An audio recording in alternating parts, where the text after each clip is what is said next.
The Major League Baseball All Star Game, also known as the Midsummer Classic, is an annual professional baseball game sanctioned by Major League Baseball. All-Stars are selected by fans for starting fielders, by managers for pitchers, and by managers and players for reserves. The game is usually played on the second or third Tuesday in July, and is meant to mark the symbolic halfway point of the MLB season.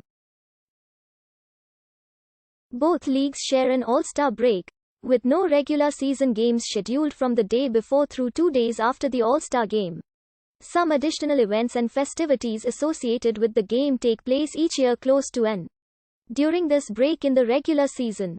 No official MLB All-Star Games were held in 1945 and 2020 due to World War II travel restrictions and the coronavirus pandemic, respectively.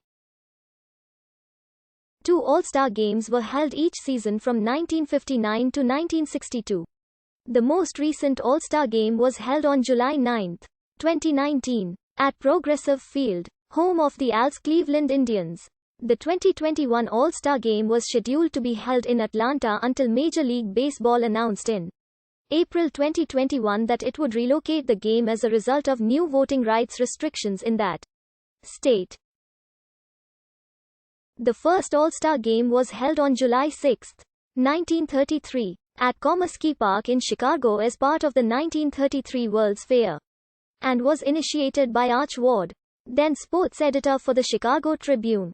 Initially intended to be a one-time event, its great success resulted in making the contest an annual one.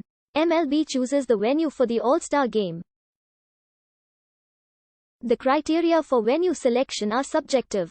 Generally, cities with new ballparks and those who have not hosted the game in many years, or ever, tend to get selected. Over time, this has resulted in certain cities being selected to host more often than others. Cleveland Stadium and the original Yankee Stadium have each hosted 4 All-Star Games, the most of any venue, and New York City has hosted more games than any other city, having done so 9 times in 5 different stadiums. At the same time, the New York Mets did not host for 48 seasons, while the Los Angeles Dodgers have not hosted since 1980, but will do so again in 2022. After 42 years, the Tampa Bay Rays are currently the only club yet to host an All-Star Game. The venues traditionally alternated between the American and National Leagues every year, with an AL team hosting in an odd-numbered year and an NL club hosting in an even-numbered year. This tradition has been broken several times. The first time was in 1951, when the Al's Detroit Tigers hosted the game as part of the city's 250th birthday. It will do so once again in 2021-2022.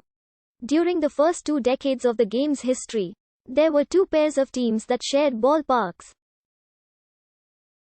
In Philadelphia, the Al's Athletics and NL's Phillies both played at Shibby Park. And in St. Louis, the Al's Browns and NL's Cardinals shared Sportsman's Park. This led to some shorter than usual gaps between All-Star games played at the same venue. Sportsman's Park hosted the All-Star Game twice in 8 years, while Shibby Park was the All-Star venue twice in 9 years. The home team has traditionally been the league in which the host franchise plays its games, but the AL was designated the home team for the 2016 All-Star Game, despite its being played in Petco Park, home of the NL San Diego Padres. This was announced after the 2017 All-Star Game was awarded to Miami, marking a 3rd straight game hosted at an NL venue. This was done because, from 2003 to 2016, the league who won the All-Star Game was given home field advantage in the World Series, and MLB did not want to allow the NL to have the last at-bat in an All-Star Game for 3 straight years.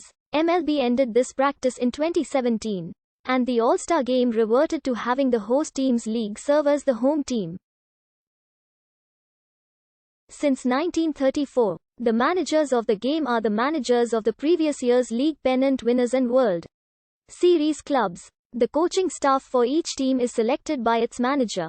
This honor is given to the manager, not the team, so it is possible that the All-Star manager could no longer be with the team with which he won. This happened in 2003, when Dusty Baker managed the National League team despite having moved from the National League. champion San Francisco Giants to the Chicago Cubs. This has also included situations where the person is no longer actively managing a team. For the first All-Star Game, intended as a one-time event, Connie Mack and John McGraw were regarded as baseball's venerable managers, and were asked to lead the American and National League teams, respectively. McGraw came out of retirement for that purpose. Dick Williams resigned after managing the Oakland Athletics to the 1973 World Series. In 1974, he became manager of the California Angels, whose uniform he wore for the game. Tony La Russa, who managed the World Series champion St. Louis Cardinals in 2011, and retired,